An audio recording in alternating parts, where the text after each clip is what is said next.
Hai Lur, selamat sore.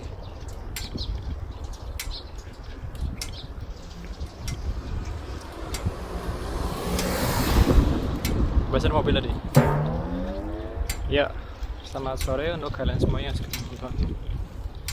Kalau suaranya agak nggak jelas, maklum lah ya.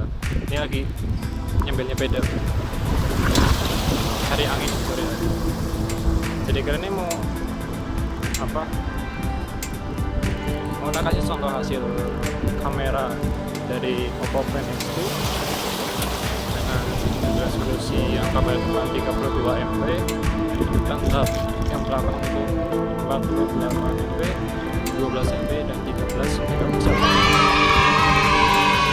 Di situ fotonya emang benar-benar gak mengecewakan sih, jernih, hampir sama kayak asli.